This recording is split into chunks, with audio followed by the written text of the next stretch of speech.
সারা বাংলাদেশের সবার জমিতেই কিন্তু এই সমস্যাটা এই সময় দেখা দিয়েছে। এই সমস্যাটা হওয়ার অন্যতম কারণ হচ্ছে কিন্তু গত সোমবারে আমাদের সারা দেশব্যাপী যে একটা নিম্নচাপ সৃষ্টি হয়ে যে বাতাস হয়েছিল, এই বাতাসের কারণে কিন্তু এই সমস্যাটা হয়েছে। ঠিক আছে, এটাকে সংক্ষেপে বলা হয় বিএলবি রোগ। তো পটাশ এটা দেবেন হচ্ছে, আমি 10 লিটারের কথা বলবো, তাইলে আপনারা পরিমাণ মতন দিতে সুবিধা হবে আপনাদেরকে। তো 10 লিটারে এই কৃষক বন্ধুরা যাদের ধানে এরকম ধান কিন্তু এখন কুশি আসার সময়, মানে ধান কিন্তু কাইস থোর এসে পড়েছে, এখন কিন্তু ধান বের হওয়ার সময়, এই সময়টায় কিন্তু আমাদের দেখা গেছে সারা বাংলাদেশ ব্যাপী জমিতে কিন্তু এই যে দেখা গেছে কি ধানের মনে হয় যেন পাতা পেকে যাচ্ছে, মানে মাথার দিক থেকে লাল হয়ে যাচ্ছে। এই সমস্যাটা কিন্তু শুধু আমাদের এলাকায় না, পুরা বাংলাদেশ ব্যাপী এই সমস্যাটা দেখা দিয়েছে। তো এই সমস্যাটা দেখা দেওয়ার অন্যতম কারণ কিন্তু আপনার হচ্ছে এই কয়েকদিন আগে যে ঝড়ো বাতাস হইলো সোমবার, গত সোমবারে যে আমাদের সারা দেশব্যাপী ঝড় বৃষ্টি হয়েছে এবং হচ্ছে অনেক জায়গায় শিলাবৃষ্টি হয়েছে, সেই কারণেই কিন্তু এই সমস্যাটা দেখা দিয়েছে। হ্যাঁ, তো আমাদের এলাকায় যেমন দেখতে পাচ্ছেন, আমি একটা জমিতে ভিজিট করতে এসেছি, এই জমিটা দেখেন প্রত্যেকটা জমির ধানের মাথা কিন্তু শুকিয়ে যাচ্ছে। তো এই যাদের জমিতে এরকম ধান শুকিয়ে যাচ্ছে তারা চিন্তিত হওয়ার কোনো কারণ নাই, কারণ হচ্ছে এটা শুধু আপনার জমিতেই না, সারা দেশব্যাপী কিন্তু সমস্যাটা দেখা দিয়েছে। এই রোগের নাম বলা হয় বিএলবি রোগ। এই রোগটার নাম হচ্ছে বিএলবি রোগ। এটা হচ্ছে ফুল মিনিং যদি ব্যাকটেরিয়াল লিভ ব্লাইট।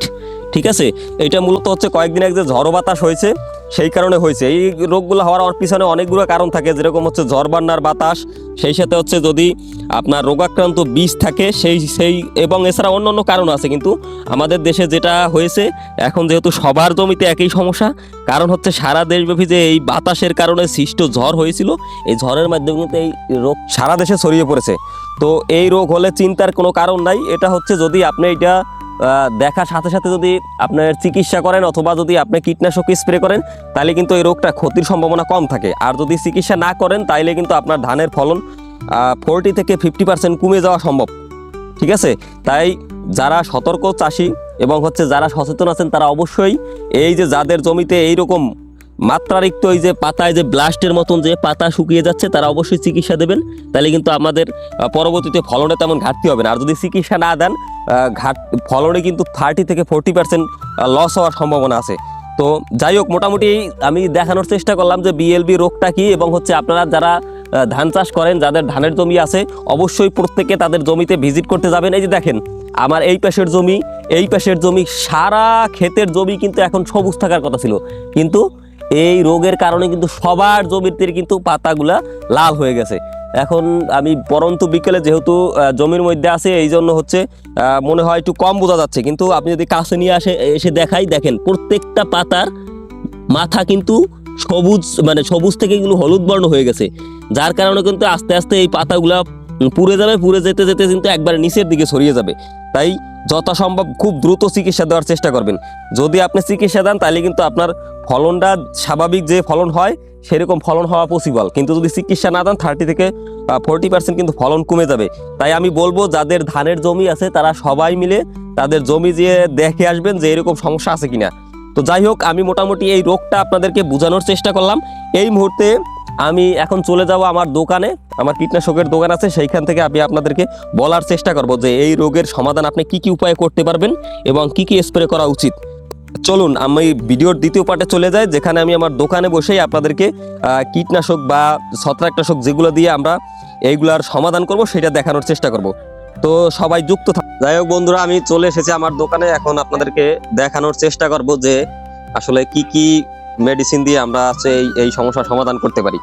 তো যাদের এই বিএলবি রোগটা দেখা দিয়েছে তারা এই যে কুইক পটাশ বলি আমরা বা ফাস্ট পটাশ বলি, যে স্কোয়ারেরটার নাম হচ্ছে ফাস্ট পটাশ, এটা দেবেন হচ্ছে, আমি 10 লিটারের কথা বলবো, তাইলে আপনারা পরিমাণ মতন দিতে সুবিধা হবে আপনাদেরকে। তো 10 লিটারে এই ফাস্ট পটাশ দেবেন 50 গ্রাম। সেই সাথে আপনার যে কোনো একটা কোম্পানি নিতে পারেন, যেরকম স্কোয়ারের এস্ট্রোমিন আছে, তারপরে এসিএর আছে ব্লাস্টিন, অথবা আপনার এই নাটিবো নিতে পারেন। এইটা নেবেন প্রতি 10 লিটারে 5 গ্রাম। ছত্রাকনাশক যেগুলো আছে যেরকম এস্ট্রোমিন, নাটিবো অথবা ব্লাস্টিন, এইটা দেবেন হচ্ছে প্রতি 10 লিটারে আপনার 5 গ্রাম। এবং সেই সাথে যে কুইক পটাশ নামে আমরা বাজারে চিনি বা ফাস্ট পটাশ, এটা দেবেন প্রতি 10 লিটারে 50 গ্রাম। ঠিক আছে, এই হারে যদি আপনি প্রতি 33% জমিতে যদি 40 লিটার পানি দিয়ে স্প্রে করেন, তাহলে 100% কিন্তু এই সমস্যার সমাধান পাবেন। সেই সাথে কিন্তু এই দুইটা জিনিস যদি একসাথে স্প্রে করেন তাহলে আপনার তো ধানের চিটা কম হবে এবং হচ্ছে ধানের প্রত্যেকটা ছড়ার আকার হবে একরকম এবং হচ্ছে ফলন খুব ভালো হয়। এছাড়া অন্যভাবেও কিন্তু এই সমস্যাটা সমাধান করা যায়। এই সমস্যা সমাধান করার জন্য আমাদের প্রয়োজন হবে ফাস্ট পটাশ বা কুইক পটাশ, যেগুলো হচ্ছে খুব দ্রুত কাজ করে, কুইক পটাশ। আর সেই সাথে দিতে হবে যে চিলেটেড জিঙ্ক যেগুলো আছে, আর সাথে আমরা যেটা 80% সালফার যেগুলো আছে, যেরকম আছে সালফক্স, গেইবেট, ফিউবিট, এই টাইপের যে 80% সালফার আছে এগুলা। এখন আপনাদেরকে ব্যবহার করার নিয়মটা বলি। এইটা হচ্ছে প্রতি 10 লিটার পানিতে দেবেন 5 গ্রাম। আর এই এই 80% সালফার যেটা, এইটা প্রতি 10 লিটারে দেবেন 20 গ্রাম, মানে লিটারে 2 গ্রাম।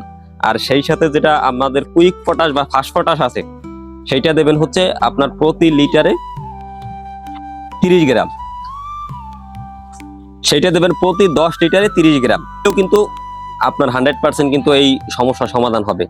তো বন্ধুরা, মোটামুটি আমি আপনাদেরকে এই বিএলবি বা এই সমসাময়িক সময়ে যে ধানের রোগটা হয়েছে, যে ধানের পাতাগুলা পুড়ে যাচ্ছে বা হলুদ কালার হচ্ছে, সেই রোগ সম্পর্কে আপনাদেরকে বলার চেষ্টা করলাম।